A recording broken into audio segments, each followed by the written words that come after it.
Pendengar setia Radio Tuntung Panang FM dimanapun Anda berada, pada hari ini kita akan berbincang-bincang mengenai tugas pokok dan fungsi ya dari Inspektorat Kabupaten Tanah Laut. Sebagaimana kita ketahui bahwa Inspektorat ini tentu SKPD pemerintah yang sangat berbeda dengan SKPD lainnya. Betul ya, Pak, sekali. Iya. Nah, mungkin para pendengar kita perlu penjelasan, perlu penjelasan ya. Secara umum nih Pak, gambaran apa saja sih? Gambaran operasional ya. Nah, gambaran operasional ya pada Inspektorat Kabupaten Tanah Laut. Silahkan Pak Wapa atau Bu Pipi. Silakan Bu Pipi. Oke, Bu Pipi silahkan Bu. Siap, terima kasih. Assalamualaikum warahmatullahi wabarakatuh. Waalaikumsalam warahmatullahi wabarakatuh. Mungkin dari kami dari Inspektorat ingin menyampaikan beberapa hal terkait dengan kedudukan susunan organisasi, tugas, fungsi, dan tata kerja perangkat daerah Kabupaten Tanah Laut. Sebelumnya Inspektorat itu dipayungi hukum berupa Peraturan Bupati Tanah Laut nomor 65 tahun 2016. Namun pada tahun 2021 Peraturan Bupati dirubah dengan Peraturan Bupati Tanah Laut nomor 114 tahun 2021 tentang kedudukan, susunan organisasi, tugas, fungsi, dan tata kerja perangkat daerah Kabupaten Tanah Laut. Salah satu di Inspektorat SOTK-nya itu adalah sekarang ada tambahan 1 inspektur pembantu wilayah 5. Kalau sebelumnya kan hanya 4 inspektur pembantu. Untuk tahun 2022 ini dalam Perbub yang baru ya Bu? Iya betul, dengan peraturan bupati yang baru. Jadi ada inspektur, ada sekretaris, kemudian ada inspektur pembantunya 1, 2, 3, dan 4 dan 5. Kemudian ada kasubagnya ada 3.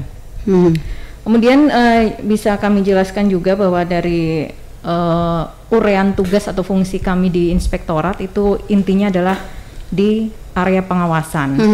Area pengawasan sendiri kita masih urean tugasnya masih mengacu di peraturan bupati yang lama, yaitu nomor 31 tahun 2017, di mana salah satu adalah urean tugas Inspektorat adalah merumuskan kebijakan dan memfasilitasi pengawasan penyelenggaraan pemerintah daerah dan pemerintah desa. Nah, dari sini juga kita membuat semacam program pengawasan yang disebut dengan PKPT, karena kita selalu bekerja selalu berdasarkan dengan program kerja pengawasan tahunan yang memang kita tetapkan dengan peraturan bupati juga. Di sini dijelaskan juga bahwa tugas kami yang sebenarnya adalah melakukan pengawasan internal. Pengawasan internal itu yang kita lakukan dalam bentuk audit dan juga dalam bentuk review, monef, serta dengan audit tujuan tertentu. Termasuk salah satunya adalah pendampingan, karena kita juga mendampingi advokasi ya. Iya betul, advokasi, karena kita mendampingi seluruh SKPD ya untuk masalah pelaksanaan reformasi birokrasi, zona integritas, penyusunan lakip gitu. Jadi kita memang mendampingi seluruh SKPD. Tapi pada intinya ketika memang ada pengaduan-pengaduan dari masyarakat gitu kan, nah itu kita akan melakukan telahan apakah memang itu harus benar-benar bisa diperiksa atau tidak. Tapi kalau memang itu harus dilanjut untuk melakukan pemeriksaan, maka kami pun akan melakukan pemeriksaan atas pengaduan-pengaduan dari masyarakat itu sendiri. Termasuk kita juga sinergi dengan pihak kepolisian dan juga pihak kejaksaan untuk melakukan pengawasan internal, karena kita ada beberapa hal yang memang tugasnya Inspektorat adalah di sisi administrasi. Ketika itu sudah pidana, maka itu sudah ranahnya dari APH. Mungkin itu yang bisa kami jelaskan. Mungkin ada tambahan dari Pak Wafa, kami persilahkan. Mungkin ini supaya masyarakat tahu bahwa Inspektorat ini di istilah sering disebut orang itu sebagai APIP. Nah, kadang masyarakat nggak tahu APIP itu apa. Itu apa ya?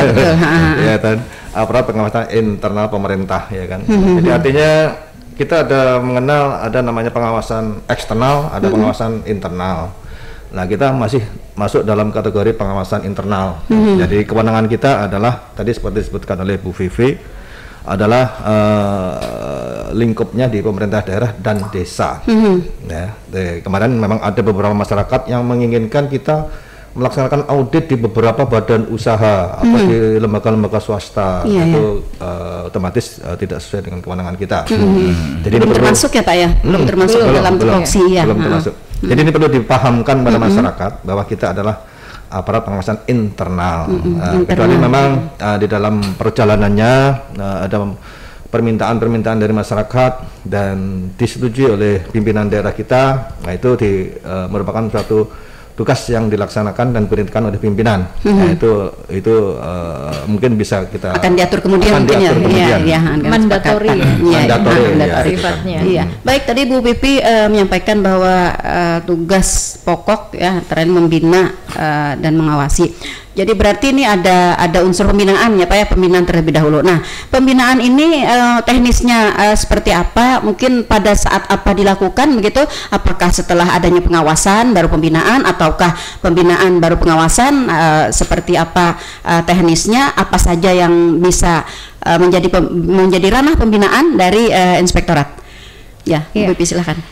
Kami memang melakukan pembinaan terlebih dahulu karena keinginan dari pimpinan adalah kita lebih baik mencegah. Iya betul. Ya, lebih baik mencegah daripada mengobati ya. Iya, daripada mengobati. Iya. Jadi karena kita ingin mencegah segala sesuatu hal yang mungkin ada indikasi kecurangan atau apapun, maka kita lakukan pembinaan. Salah satu pembinaan kami untuk saat ini adalah melakukan pendampingan. Kalau dari ranah audit itu namanya probity audit namanya. Nah, probity audit itu kita melakukan pendampingan terhadap pelaksanaan pekerjaan konstruksi. Nah, ini kita sudah melakukan ada lima pekerjaan yang sudah kami probity. Nah, di situ itu kita bisa melakukan pendampingan mulai dari by step ya, step by step, mulai dari tahap dari pertama, awal berarti tahap pertama seperti dari apa. perencanaan mungkin ya Mbak Pipi. Untuk saat ini kita di pelaksanaannya saja. Ya, tapi di pelaksanaan mulai dari tahap awal sampai tahap akhir gitu kan. Iya. Nah, untuk tahun 2022 kita memang menghendaki mulai dari tahap perencanaan. Ini kita sudah mulai dari tahap kita sudah di tahap persiapan pemilihan penyedia. Jadi kita sudah mulai ke arah situ, tidak langsung di tahap pelaksanaan. Tapi di tahap pelaksanaan pun kita sudah mendampingi kalau memang ada beberapa hal yang kurang pas. Nah, kita kurang cun gitu ya dari perencanaan dengan pelaksanaannya ya. Nah, itu kita sudah langsung membuat atensi manajemen gitu kepada pihak-pihak yang memang kita probity. Nah, dari situ nanti hasil akhirnya akan ketahuan. Akhirnya mereka akan sesuai betul dengan apa yang sudah direncanakan. Jadi pelaksanaannya sudah sesuai, tidak ada indikasi kecurangan, tidak ada indikasi penyimpangan. Nah, tidak ada indikasi peningkatan markup gitu ya. Iya, nah itulah yang namanya kita membina gitu. Itu salah satu dari sisi audit. Tapi kalau dari sisi pendampingan terkait reformasi birokrasi, terkait zona integritas, itu juga merupakan pembinaan dari kami juga, bagaimana caranya mereka meningkatkan kualitas kinerja mereka gitu. Jadi kalau mereka sudah bisa memahami pelaksanaan reformasi birokrasi seperti apa, insya Allah kualitas kinerja pemerintah daerah akan lebih meningkat dari sebelum-sebelumnya. Kalau yang pembinaan kepada SKPD dalam hal pelaksanaan kegiatan, seperti apa teknisnya Bu Pipi? Kalau selama ini kita semacam advisor ya, sebagai advisor. Jadi kita membuka konsultasi seluas-luasnya. Jadi kalau mereka memang ada beberapa hal yang memang ingin dikonsultasikan karena ragu-ragu melaksanakan sebuah seperti kegiatan. Saya sering konsultasi dengan Pak Wap. Iya betul. Tengah malam saya WA ini. Siap, ya. Kami 23 jam malah 24 ya. 24 ya. Kalau bisa 23 jam 1 jam buat tidur ya. Iya betul. Gitu. Jadi kami itu welcome kepada seluruh SKPD dan juga kepada desa, siapapun yang ingin konsultasi kepada kami dipersilahkan. Karena memang kami membuka jasa konsultansi itu. Jadi, konsultasi gratis itu. Iya. Ini pemanfaatannya nih yang kadang-kadang dari SKPD, dari pelaksana kegiatan mungkin apakah karena kekurang tahuan mungkin ya, atau karena ketakutan ya, inspektorat ini kayaknya ditakuti deh oleh orang-orang gitu. Iya, padahal bukan takut kepada orangnya gitu ya, orangnya cantik dan ganteng, tapi ya apa tupoksinya itu begitu ya. Nah, lalu upaya dari inspektorat sendiri nih, Bu Pipi, untuk mendekatkan diri inspektorat ini dengan SKPD agar mereka tidak ragu-ragu gitu ya untuk melakukan konsultasi, untuk melakukan meminta pendampingan gitu, atau apa yang menjadi tugas pokok dari inspektorat berkenaan dengan kegiatan-kegiatan mereka. Karena terkadang begini, Bu Pipi dan kegiatan-kegiatan dari SKPD kurang terpantau ya, sehingga kualitas dari kegiatan itu ya tidak mencapai kepada sasaran ya, mungkin karena indikator-indikator yang kurang terpenuhi atau bagaimana begitu. Nah, jadi bagaimana nih upaya dari inspektorat sendiri? Kalau kita sendiri selalu melakukan pendekatan personal approach ya. Oh iya.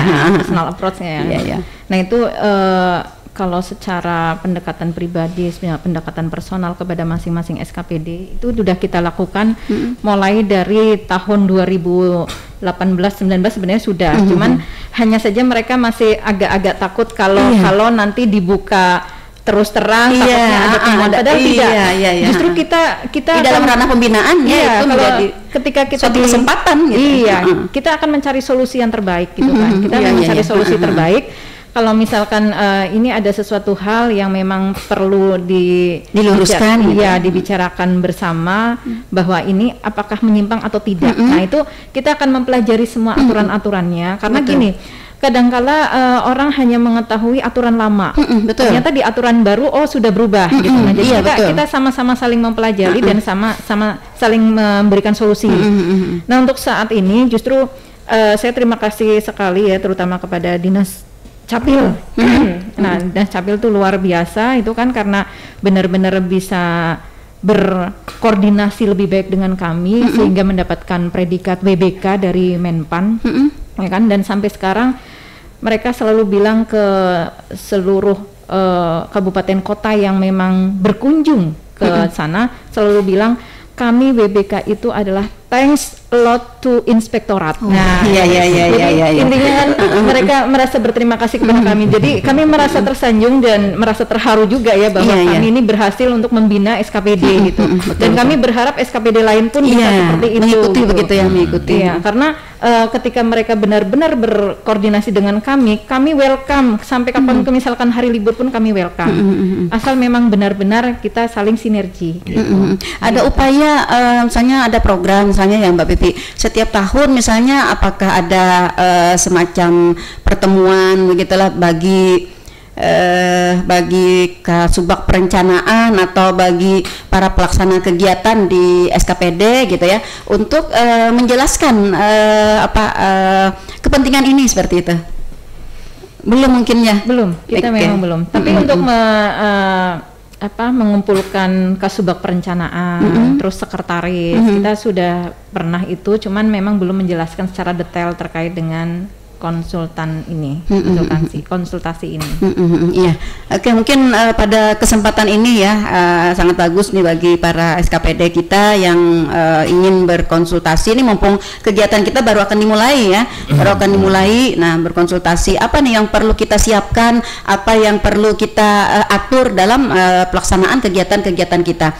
Karena begini, ada sebagian mungkin SKPD yang pelaksana ya yang melaksanakan sebuah kegiatan ya berdasarkan kebiasaan. Jadi biasanya seperti ini, jadi tahun ini juga harus seperti ini begitu ya. Padahal kita sering mendengar apa yang diwanti-wantikan oleh Pak Bupati kita ya, Pak Sukamta, bahwa kita bekerja jangan berdasarkan kebiasaan tetapi berdasarkan aturan. Nah, jadi seperti itu. Nah, ini mungkin yang juga harus diluruskan juga ya, image atau pendapat dari para pelaksana kegiatan. Jadi seperti itu. Jadi mungkin dalam kesempatan ini juga kita menghimbau kepada kawan-kawan di SKPD jangan ragu-ragu ya untuk berkonsultasi, baik itu sebelum kegiatan dimulai atau mungkin sesudah kegiatan. Ada hal-hal yang mungkin kita rasa ragu-ragu begitu ya. Nah, karena kan ada motonya ya Pak, ragu-ragu sebaiknya kembali gitu ya. Iya. Oke, baik, di pembinaan seperti itu ya. Nah, lalu yang kedua tadi mengawasi artinya yang termasuk dalam audit, review ya, dan lain-lain tadi. Tadi disampaikan Mbak Pipi ada 5 Irban. Nah, ini bidang apa aja nih? Mungkin Pak Wafan silahkan Pak. Iya. Jadi di dalam Perpub tahun 2021 tadi seperti dijelaskan Ibu Vivi, itu ada satu tambahan untuk Irban khusus, Irban 5, itu tugasnya khusus untuk melaksanakan investigasi, namanya Irban investigasi. Jadi investigasi ini sudah berhubungan dengan represif nih. Nah, mudah-mudahan di dalam pelaksananya kita bisa memenuhi kriteria-kriteria yang ditetapkan standar operasional. Yang pertama adalah ketenagaannya. Misalnya itu diperlukan orang-orang yang sudah bersertifikasi yang memenuhi di bidangnya, sehingga pelaksanaan tugas-tugasnya itu bisa dipertanggungjawabkan secara hukum. Iya. Ya, kemudian Irban yang 1, 2, 3, dan 4 tuh ya sama seperti sebelumnya, dibagi berdasarkan wilayah kerja. Wilayah kerjanya beberapa dinas, SKPD dan kecamatan. Jadi tambahannya cuma itu karena memenuhi aspirasi yang berkembang di masyarakat. Mungkin kami perlu sampaikan tadi, tidak perlu ada ketakutan dari kawan-kawan SKPD. Iya, betul. Inspektorat sekarang ini sudah bergeser. Sudah bergeser, artinya paradigmanya itu bukan lagi sebagai orang-orang yang mencari kesalahan. Bukan. Dijelaskan oleh Bu Vivi tadi. Betul. Seperti dijelaskan Bu Vivi tadi, artinya kita hadir dari proses perencanaan sampai dengan pelaksanaan, bahkan kalau di PBJ-nya sampai ke serah terimanya. Kita hadir di situ. Dan sekarang lebih ditekankan kepada fungsi advice-nya. Kan ada 2 fungsi kita, ada fungsi assurance, penjaminan, jadi di dalamnya ada pengawasan, ada monitoring sebagainya. Nah, sekarang ada fungsi advice-nya itu yang perlu kita perkenalkan dengan kawan-kawan SKPD. Kita welcome tadi 24 jam kita welcome ya. Bu Nelly sudah 24 jam. Saya kadang sudah terkirim baru sadar, astagfirullahaladzim sudah jam 12 gitu. Tapi ternyata ngebales gitu loh Pak. Jadi kita gitu, artinya kita bekerja sebagai tim juga kan. Jadi pertimbangan yang kami putuskan itu selalu berkoordinasi dengan kawan-kawan di tim, karena kita keputusan harus melalui tim, walaupun sifatnya sangat sepele, sangat itu tetap diputuskan dengan tim, karena kita memang bekerja dengan tim. Karena kadang-kadang hal yang sepele ya, imbasnya mungkin bisa lebih besar. Nah, seperti itu. Jadi itu ya, tekankan, kita bergeser sudah tidak mencari kesalahan, dari kita lebih mengarah kepada pembinaan tadi, seperti disampaikan tadi Bu Vivi. Yang jelas kawan-kawan harus welcome juga dengan kami. Jadi masalah kawan-kawan tidak welcome, tidak menganggap kami ini sebagai partner, sebagai kawan, sebagai keluarga, salah satu keluarga besar sama-sama. Jadi kita tidak bakalan mencelakakan kawan-kawan, kami keluarga. Jangan dianggap kami ini mencari untuk mencelakakan, sama sekali tidak. Kami adalah Inspektorat ada satu keluarga besar pemerintah Kabupaten Tanah Laut, ini yang perlu ditekankan. Jadi kita mulai hadir pada waktu proses manajemen risiko kemarin itu kan. Jadi proses manajemen risiko ini kan salah satu untuk menekan permasalahan-permasalahan yang nantinya akan muncul gitu kan. Nah, ini diperlukan kearifan dan kebijaksanaan dari kawan-kawan SKPD, bahwa yang muncul di manajemen risiko itu ada benar-benar yang sedang dan akan terjadi nanti di kemudian hari. Karena kita sudah bisa memprediksi risiko-risiko yang akan muncul, ini salah satu fungsi pencegahan kita. Kita bisa mempertimbangkan, memperkirakan tindak lanjutnya seperti apa, pengendaliannya seperti apa, sehingga yang sekiranya ini akan muncul tidak terjadi. Nah, ini yang diperlukan. Nah, memang agak harus rumit gitu. Harus diperlukan kearifan dalam berpikir, kecerdasan intelektual, pengalaman bekerja dan lain sebagainya. Jadi kalau kita bekerja hanya lingkup terlalu terbatas, pikiran kita istilahnya terbatas, jadi nggak bisa menemukan itu. Jadi kami mendampingi di situ. Kami diskusikan satu-satu permasalahan, apakah memang ini layak. Kadang-kadang karena kita merasa enjoy aja, jadi merasa enggak ada masalah. Aman-aman aja, kemarin aman-aman aja gitu ya, aman-aman aja. Iya, nah itu Pak, itu tadi yang saya sampaikan tadi Pak. Iya, karena kebiasaan. Karena Pak Bu, dulu kan ini juga kan Pak. Nah, itu yang menjadi dilematis juga ya di apalagi misalnya ada pejabat yang baru misalnya ya, karena itu sudah kebiasaan ngikut aja gitu ya, padahal bergeser dari peraturan. Nah, dan kawan-kawan juga ya perlu juga kita ingatkan nih bahwa meskipun lama bekerja gitu Pak ya, kita mentang-mentang pegawai Tuha gitu ya, aku ini pegawai Tuha gitu ya. Jadi kan perlu diragukan lagi gitu ya. Tidak ya, bukan menjamin bahwa kita sesuai dengan aturan. Karena tadi seperti disampaikan oleh Bu Pipi, peraturan kita kan berubah-ubah gitu ya. Nah, ada kalanya peraturan itu yang kita tidak tahu ya, padahal dia berubah gitu. Iya, kalau perubahannya kan bergesernya tidak terlalu jauh gitu ya. Kalau kayak ini tadi kan hanya menambah gitu kan ya. Tapi kalau misalnya peraturan itu bergeser ya, bergeser yang cukup signifikan, sedangkan kita berada pada rel yang kemarin gitu ya, artinya kan kita sudah berselisihan dengan peraturan yang ada. Nah, seperti itu. Nah, terhadap hal-hal seperti ini nih Pak Wapa, ketika kawan-kawan SKPD tidak mengetahui adanya peraturan yang berubah ya, sehingga mereka melaksanakan kegiatan bergeser dari aturan yang terbaru. Nah, ini upaya dari Irban ini seperti apa nih Pak? Iya. Mereka sering konsultasi ke kita, artinya apakah ini diperbolehkan gitu kan. Otomatis kan kita berdasarkan aturan yang baru, aturan yang memang sudah berlaku pada waktu itu ya. Kita kalau masalah itu saklek ya, nggak bisa ditawar-tawar. Aturan, peraturan perundang-undangan itu tetap harus dilaksanakan. Kalau misalnya boleh aja Pak lah dilaksanakan dulu gitu ya. Tanggung sendiri resikonya. Tapi sebenarnya gini Bu Nelly, kerjasama atau dari beberapa SKPD seperti BPKAD, Bapeda, UKPBJ yang memang menangani seluruh SKPD itu sebenarnya luar biasa bagus sudah gitu kan. Mereka kalau misalkan di sisi keuangan ada perubahan aturan, mereka selalu mensosialisasikan gitu. Termasuk di Bapeda kalau ada perubahan perencanaan itu juga selalu mensosialisasikan.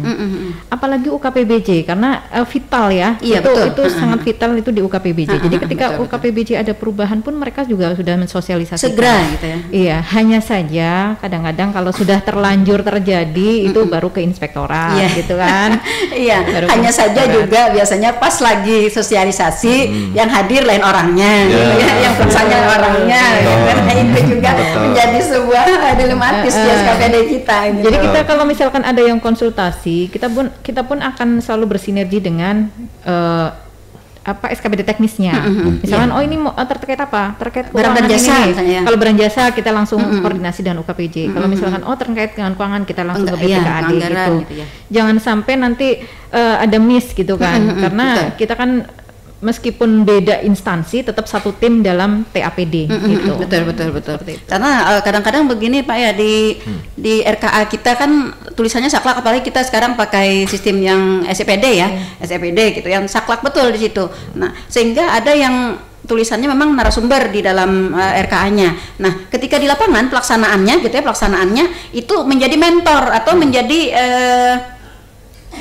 pelatih gitu ya. Nah, ini apakah dari bahasa ini bisa ditoleransi atau seperti apa ini Pak? Perubahan dari kata-kata dari di RKA kita dengan RKA dengan pelaksanaan dan kwitansi atau peng-SPJ-an yang kita lakukan. Iya. Jadi kan pertama kita ikuti aturan dulu, ya kan, narasumber dan lain sebagainya, itu kan sepanjang itu bisa kita penuhi, itu nggak masalah.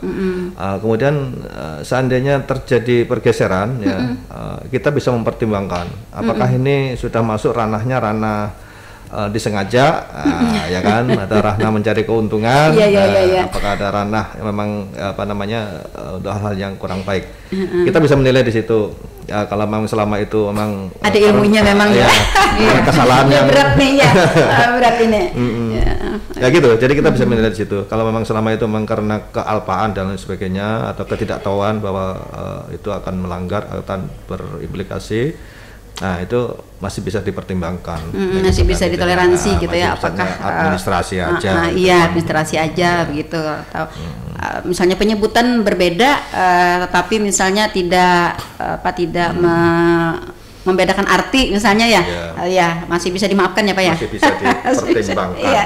Dipertimbangkan aja ternyata. Oke, silakan. Iya nih, saya menarik sekali tadi kan yang namanya inspektorat mulai dari persiapan perencanaan ya Bu ya. Jadi mungkin ini mewakili masyarakat, kebiasaan masyarakat kritis ya Bu ya. Jadi seandainya Bu ya, seandainya dalam pelaksanaan anggap saja pembangunan infrastruktur itu ada kelalaian ataupun juga yang lepas dari perencanaan, bagaimana tindak lanjut ataupun juga kewenangan dari inspektor sendiri dalam mengetik kasus-kasus seperti ini Bu? Iya, kalau di tempat kami ini kan kalau sudah masuk ke audit ya, ketika kita sudah mengaudit atau misalkan ada masyarakat yang melaporkan ya, berawal dari masyarakat yang melaporkan. Karena kita juga ada masyarakat yang melaporkan, kemudian menyatakan bahwa di situ terindikasi kerjaannya tidak sesuai dengan yang direncanakan. Nah, biasanya ada masyarakat melaporkan seperti itu. Nah, ketika sudah ada laporan, baru kami menelaah betul tidak, buktinya ada tidak gitu kan, dan yang melaporkan ini identitasnya benar atau enggak, jangan-jangan hoax aja gitu kan. Kita harus melihat dari situ. Ketika hasil telaah kita memang betul bahwa ini perlu diperiksa, maka kita akan mengaudit. Nah, ketika dari hasil audit diketahui bahwa memang itu ada penyimpangan, bahkan penyimpangan itu adalah dari hal yang disengaja, unsur sengaja ya. Nah, mau tidak mau kita tetap akan memberikan rekomendasi bahwa itu harus ada pengembalian, gitu, sesuai dengan realnya seperti apa. Namun kalau ternyata ketika kita melakukan pemeriksaan dan itu memang sudah ada perubahan ya, namanya CCO biasanya kan ya, ada CCO, ternyata ada CCO yang masyarakat tidak mengetahui, ya kan? Masyarakat hanya mengetahui dari perencanaan awal. Ketika ada CCO bahwa ini sudah ada perubahan-perubahan, sehingga ketika kami periksa memang sudah sesuai dengan hasil CCO-nya, nah itu berarti tidak menjadi masalah. Mungkin Pak Wafa bisa menambahi karena ini yang ininya pelaku pemeriksa. Mungkin pemborong atau gimana?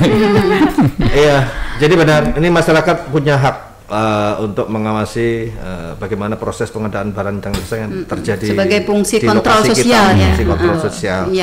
Dan kita menyediakan fasilitas bisa melalui e-lapor ya kan, itu bisa melalui ada web, ada WBS kita, silakan melapor masyarakat.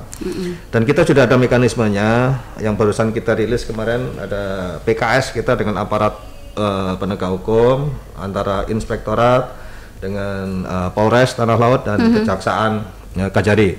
Istilahnya itu ada perjanjian kerjasama sebagai implementasi dari PKS antara Kejaksaan Agung, Kapolri dan Kemendagri. Kita terima dulu Ibu ya. Baik. Monggo, silakan. Kita terima dulu. Iya, nampaknya sudah ada dari masyarakat yang bergabung dengan kita. Iya, halo, selamat pagi. Halo, selamat pagi. Baik, dengan siapa di mana Bapak? Saya Rizky dari Kurau. Oke, Mas Rizky dari Kurau. Silakan Mas. Apa yang ditanyakan nih? Ya, kalau nggak salah tadi ada disebutkan ya salah satu instansi capil yang sudah mendapatkan predikat WBK. Nah, setahu saya kan WBK itu bebas korupsi ya. Betul. Itu adalah salah satu support dukungan dari inspektorat. Nah, pertanyaan saya, apakah cuma capil di Tanah Laut yang sudah mendapatkan gelar WBK atau sudah seluruh SKPD? Lalu kalau misalkan memang belum seluruh SKPD, apakah inspektorat juga termasuk salah satu yang sudah bebas dari korupsi? Nah, selanjutnya menurut saya bebas korupsi itu adalah kondisi standar. Jadi artinya ketika suatu SKPD itu sudah bebas dari korupsi, ya memang standarnya harus seperti itu. Apa yang lebih yang bisa dituju oleh instansi-instansi di Tanah Laut, karena kalau cuma sekedar kita bebas korupsi, yaitu memang idealnya seperti itu, menurut saya seperti itu. Iya, begitu ya.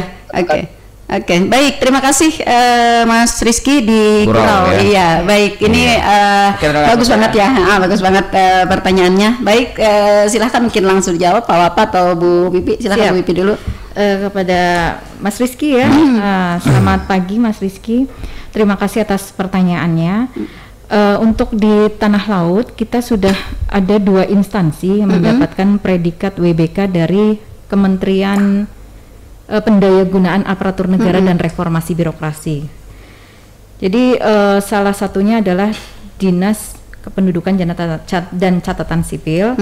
Yang kedua adalah Badan Kepegawaian Pengembangan Sumber Daya Manusia, ya, BKPSDM. Jadi ada 2. Pada prinsipnya seluruh dinas itu seharusnya memang wilayah bebas korupsi, terutama yang memang pelayanan murni kepada masyarakat, ya, pelayanan murni. Karena bebas korupsi ini kan karena adanya pungutan liar biasanya kan seperti itu, yang dikeluhkan oleh masyarakat. Identiknya adalah ada pungutan liar selain dari yang sudah ditetapkan.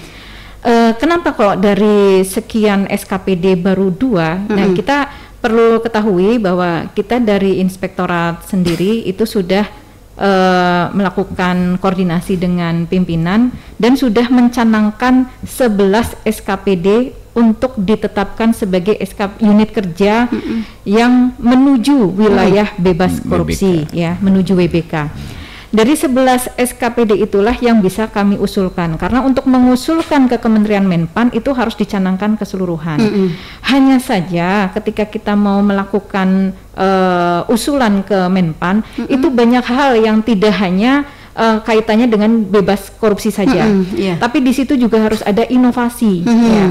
Inovasi itulah yang memang dinyatakan oleh Menpan untuk mendekatkan kepada masyarakat, memudahkan pelayanan kepada masyarakat.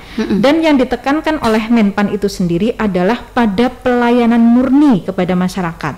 Misalkan kayak Capil itu murni pelayanannya kepada masyarakat.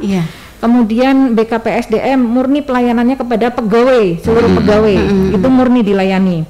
Jadi misalkan di situ ada kuesioner langsung dari Menpan kepada pengguna layanan, ya, pada pengguna layanan, apakah pernah dimintai uang di luar dari yang ditetapkan. Nah, itu dari Menpan langsung yang akan memberikan kuesioner atau seperti wawancara gitu kan. Nah, itu dari situ diketahui karena pelayanan murni hanya ada di Capil, BKPSDM, DPM, PTSP gitu kan. Nah, itu yang benar-benar dipandang oleh Menpan sebagai unit kerja yang layak untuk dinilai, gitu, layak untuk dinilai. Hanya saja ketika kita kekurangan inovasi yang memang langsung berkaitan dengan masyarakat, nah itu nilainya atau poinnya masih lebih rendah. Kita kalau mendapatkan WBK itu minimal harus bernilai 80. Ya, jadi kalau kita nilainya 79 kurang 1, ya, itu pun tidak bisa diberi predikat WBK. Jadi sebenarnya semua itu insya Allah sudah benar-benar bebas dari korupsi. Hanya saja memang perlu adanya inovasi-inovasi yang lebih mendekatkan kepada masyarakat, mempermudah masyarakat untuk menggunakan layanan tersebut gitu. Nah, untuk saat ini kita akan selalu melakukan pendampingan kepada SKPD yang sudah benar-benar dicanangkan oleh Pak Bupati untuk memotivasi mereka untuk membuat inovasi lebih dari yang sebelum-sebelumnya. Sementara kalau inspektorat memang belum, terus terang. Inspektorat sudah diusulkan selama 2 tahun berturut-turut diusulkan, namun ditolak oleh Menpan karena inspektorat bukan pelayanan murni. Ya. Jadi yang diutamakan yang pelayanan dulu murni, ya. Karena inspektorat bukan pelayanan murni. Dan di samping itu, inspektorat itu nanti akan terakhir dinilainya setelah bisa membebekakan SKPD. Ya, minimal mungkin minimal 50 lah atau berapa persen gitu ya. Minimal 10 itu dari Menpannya seperti itu. Mungkin itu, Ibu. Nah, jadi terjawab ya Mas Rizky tadi kenapa hanya cuman Capil gitu ya. Nah, tadi dijawab oleh Mbak Pipi bahwa inspektorat secara bertahap untuk melakukan langkah-langkah ya untuk pengajuan ke WBK ini. Dan pada dasarnya secara tidak resmi gitu ya, secara tidak WBK seluruh SKPD sebenarnya sudah terindikasi WBK sebenarnya ya, cuman secara resminya sertifikat WBK-nya tidak bisa diminta, tidak bisa diberikan ya, karena ada beberapa kategori indikator yang harus dipenuhi tadi. Mungkin karena lebih untuk langsung bersentuhan dengan masyarakat. Betul. Oke. Mau menambahkan Bapak, silahkan. Nyambung yang tadi kan? Nyambung yang tadi Pak. Nyambung yang tadi juga. Silakan. Menggelitik tadi sedikit lagi saya memberikan sama Mas Rizky tadi. Menggelitik itu memang sudah standarnya bahwa kita ini sebagai pelayan masyarakat itu memang harus WBK, harus bebas. Ini bebas, bukan BBK itu bukan wilayah bebas korupsi loh ya. Ada tambahan satu kata lagi, bebas dari korupsi. Pengertian itu 180 derajat tuh. Kalau bebas korupsi berarti kita bebas melaksanakan korupsi. Bebas dari korupsi artinya tidak diperbolehkan melakukan korupsi. Memang idealnya seperti itu kan. Memang kita memang sudah disumpah kita waktu dijadikan PNS itu kan disumpah udah. Ya kan disaksikan ya kan dari Allah Subhanahu wa taala kita disaksikan bahwa perbuatan kita ini selain disaksikan manusia ada pengawas yang lebih istilahnya kalau itu kita amalkan insya Allah bukannya kita soal ya. Kalau itu aja kita amalkan tidak perlu BK, tidak perlu selesai sudah. Betul sekali. Ini kan sebagai salah satu alat instrumen untuk menciptakan itu. Karena ini kan bukan barang yang sifatnya gaib ya kan. Ini barang yang rasional bisa kita kerjakan, bisa kita laksanakan. Artinya itulah langkah-langkah kita untuk menuju ke sana. Memang ya itu sudah kewajiban. Itu mungkin kesimpulan seperti itu.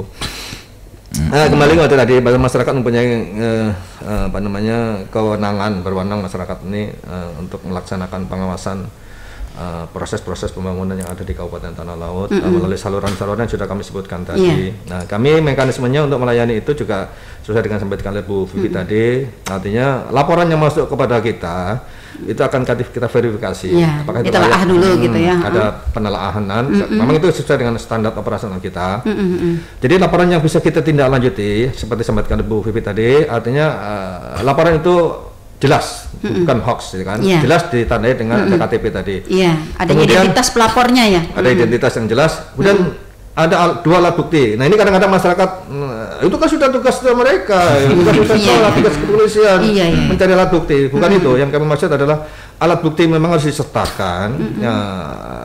Yang istilahnya yang bukti bisa awal gitu ya, yang bisa menjadi pegangan. 2 alat bukti itu yang akan kita verifikasi apakah memang benar dan tadi KTP. Nah ini ingat masyarakat harus tahu kita ada 3 saluran untuk pengaduan masyarakat. Satu adalah APIP Inspektorat.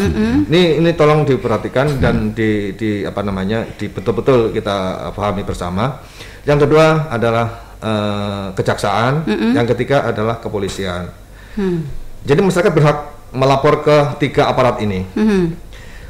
Tapi yang paling menguntungkan bagi masyarakat karena kita keluarga besar kabupaten ya kan.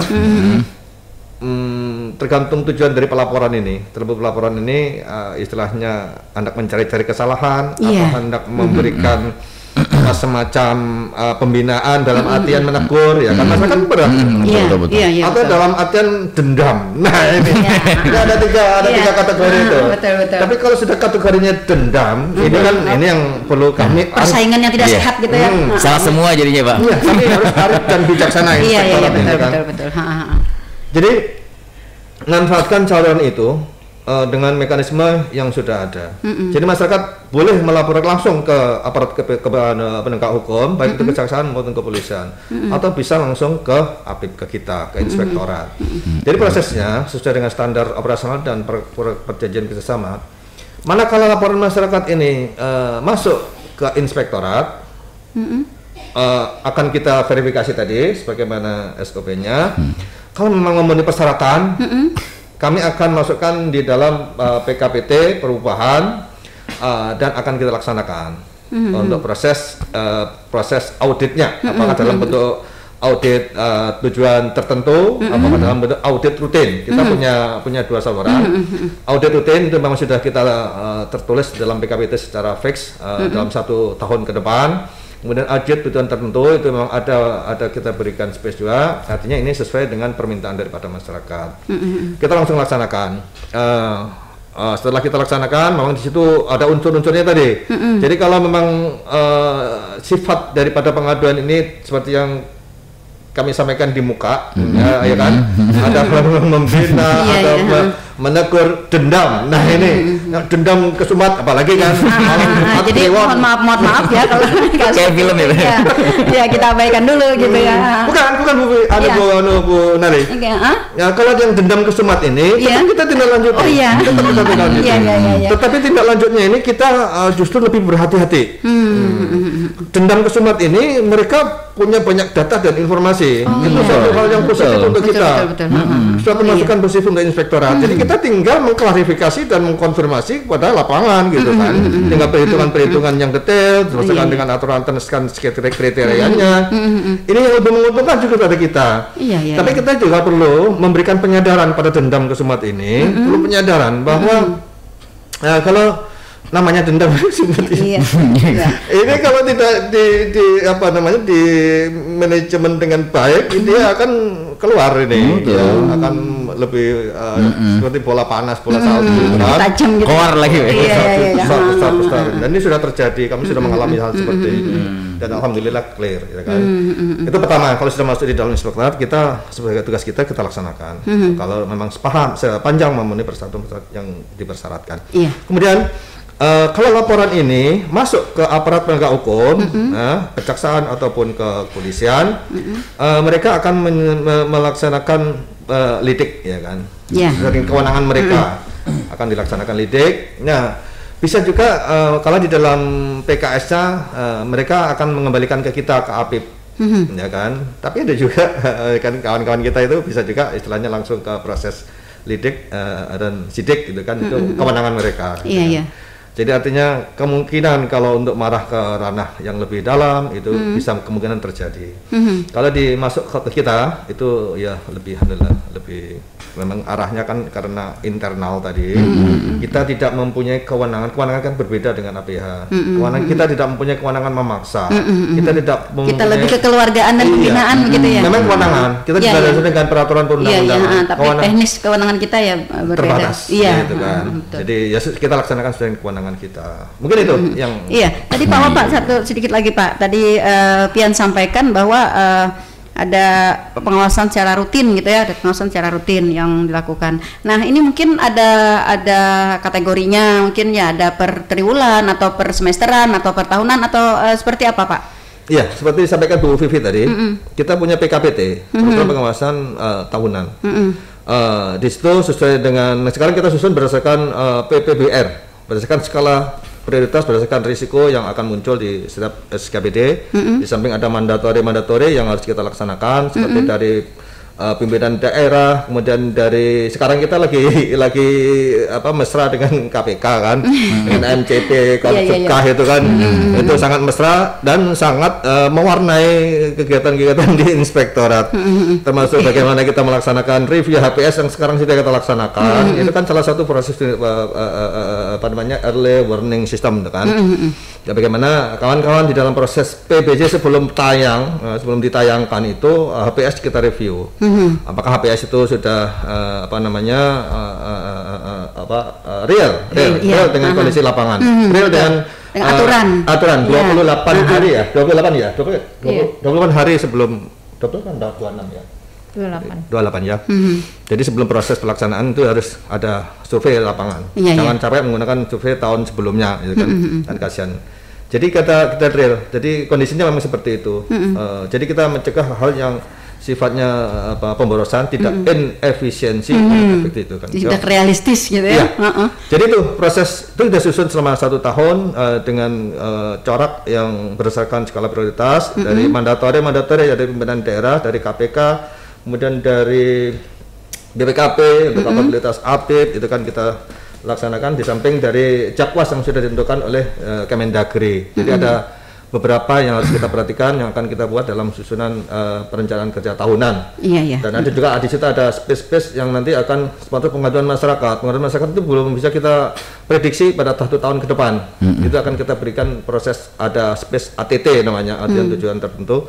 Itu sebagai memberikan peluang pada masyarakat untuk pengawasan kepada proses-proses pembangunan yang berada di masyarakat. Jadi gitu. Ini Ibu Nelly, yang dinamakan rutin itu adalah setiap tahun pasti dilakukan setiap gitu. tahun. Iya, betul. Kalau yang tidak rutin, tahun ini hanya di desa ini saja misalkan.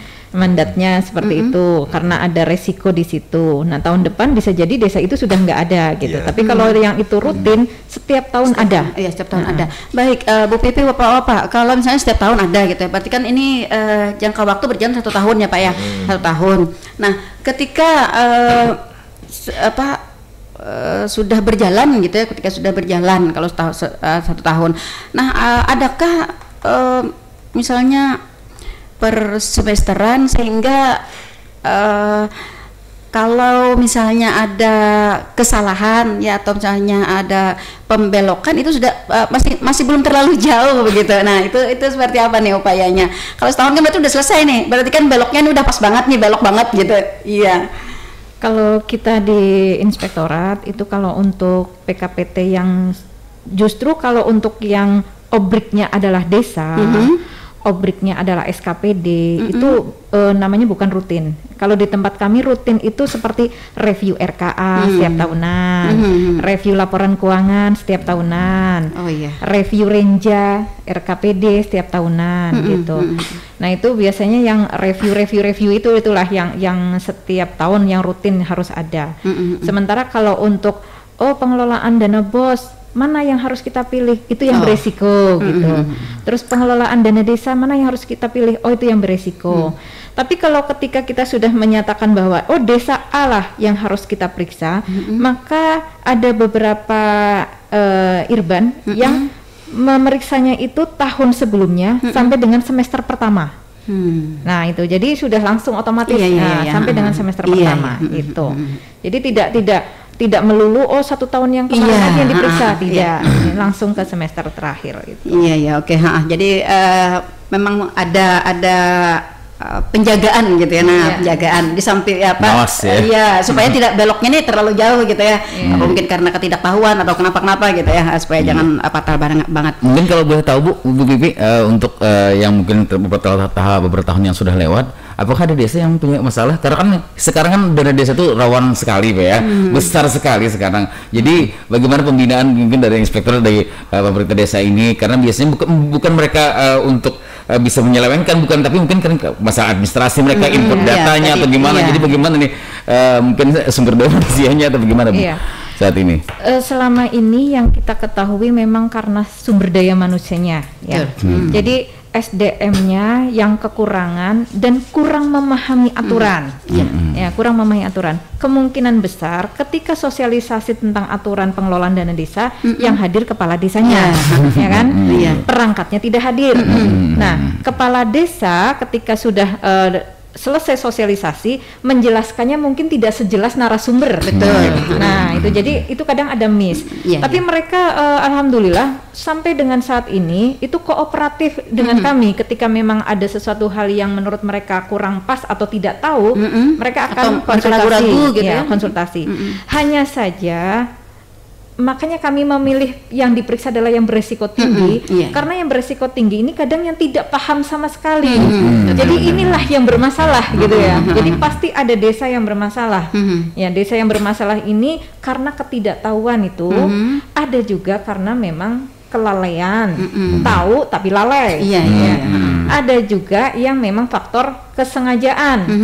Ya, iseng lah coba siapa tahu nggak diperiksa apit tahun ini gitu. Jadi lolos gitu ya. Jadi itu yang memang kita melihat merankingkan desa mana ini yang orangnya macal nih, ya kan? Nah, itu yang harus kita periksa nih gitu. Tapi ketika desa itu tertib administrasi, terus kooperatif, sering konsultasi ke tempat kami, itu resiko rendah bagi kami. Jadi nggak perlu diperiksa karena mereka sudah kooperatif. Gitu. Sudah dapat diketahui dari aktivitasnya begitu ya. Oke, baik. Mungkin bisa nambahkan, mesti kita nambahkan tadi. Oke, silakan. Desa lagi, istilahnya lagi kayak apa? Gadis-gadis di kota itu. Iya, lagi naik daun ya. Yang perlu kami sampaikan, walaupun ini pahit, kita sampaikan lah.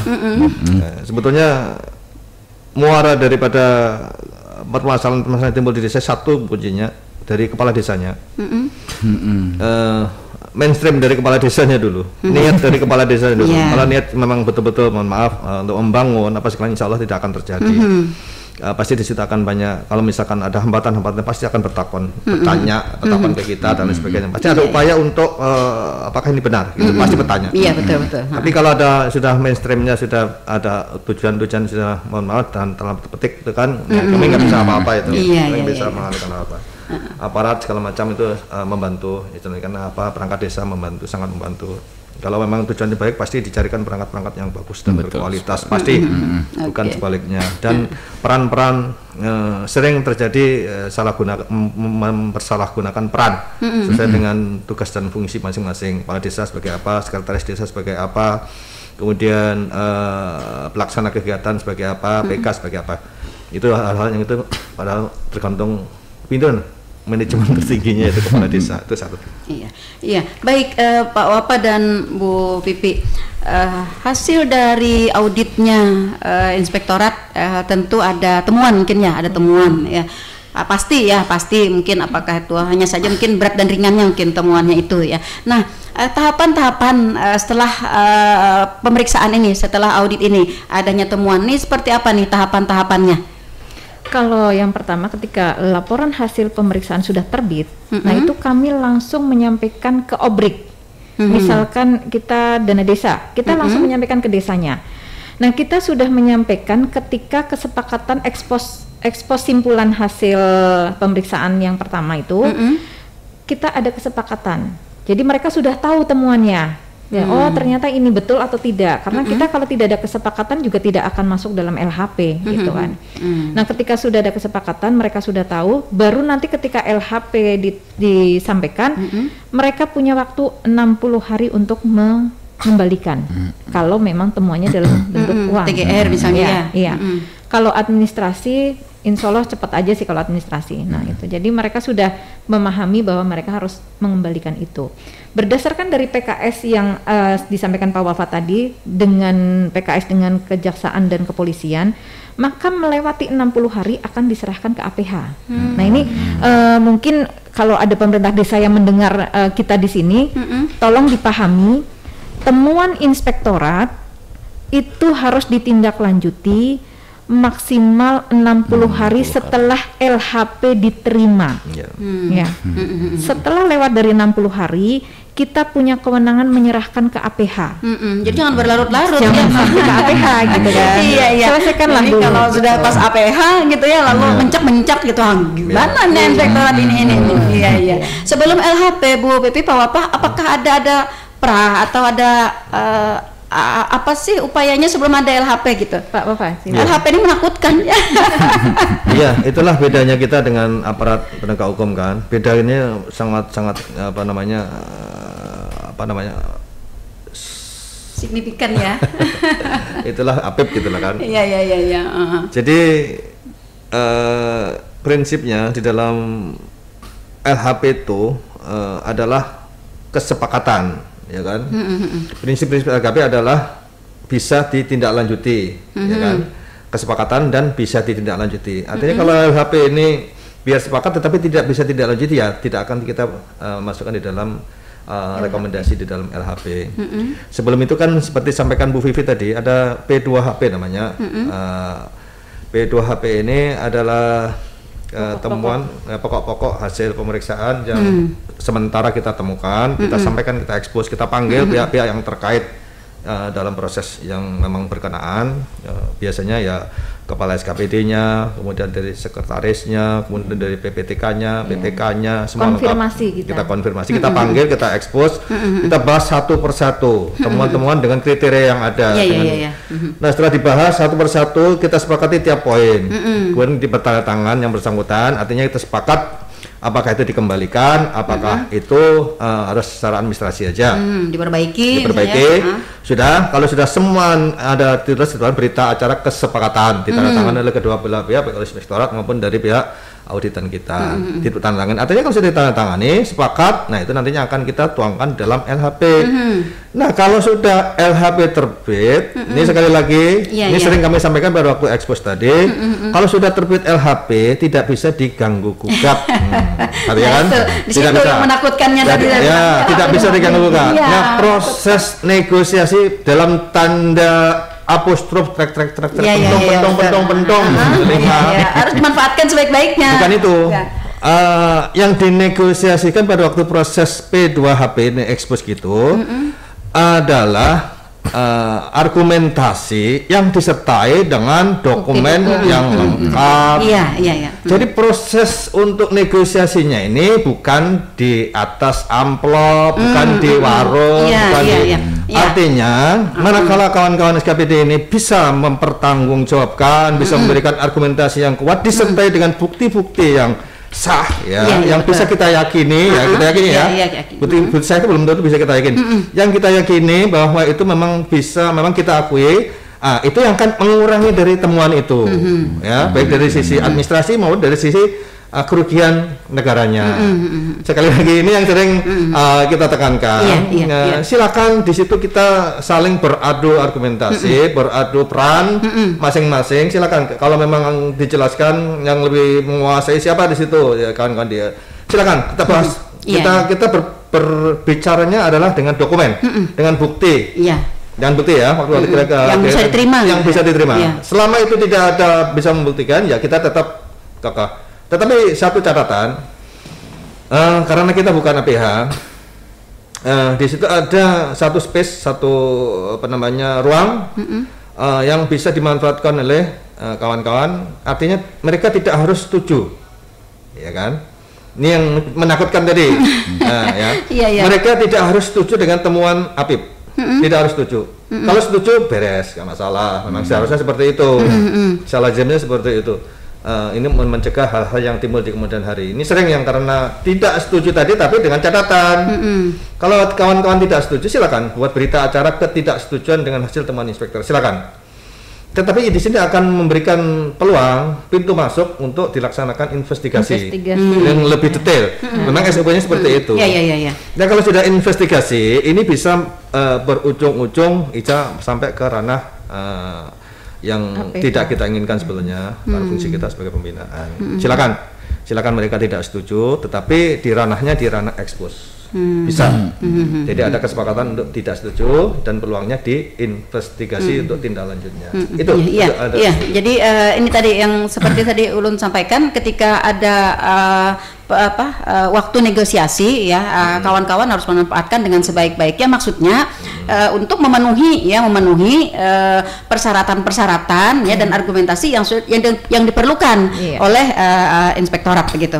Nah, lalu ini mudah-mudahan dipahami ya oleh kawan-kawan semua. Jangan sampai nih ketika ada negosiasi, tolonglah penuhikanlah ininya, lalai gitu ya, lalai. Nah, jadi kan sampai dengan batas waktu toleransi yang diberikan oleh inspektorat, pemenuhan persyaratannya yang diminta tidak, sehingga menjadi sebuah LHP. Nah, ketika menjadi sebuah LHP, tadi kan disampaikan sama Bapak, ini sudah bisa diganggu gugat lagi gitu kan ya. Nah, makanya LHP ini menakutkan gitu karena dia saklek gitu ya, saklek. Nah, akhirnya mencak-mencak gitu ya. Nah, kenapa ini ya, jadi nah seperti itu ya. Mudah-mudahan kawan-kawan SKPD ya, kawan-kawan di desa ya, para pengguna anggaran pendapatan dan belanja daerah seluruhnya ya, dapat memahami kondisi ini gitu ya, dapat menggunakan tupoksinya inspektorat ya untuk pembinaan, untuk konsultasi ya, untuk ada pengawasan dan lain sebagainya, baik sebelum dan sesudah mungkin pelaksanaan kegiatan. Satu lagi nih Pak, ini karena waktunya agak mepet banget nih. Dulu Pak inspektorat ini ada fungsi litsusnya. Nah, ini bagaimana nih saat ini Pak? Bu Pipi atau apa? Riksus maksudnya? Ya, litsus ya, penelitian khusus kepada ASN. Ya.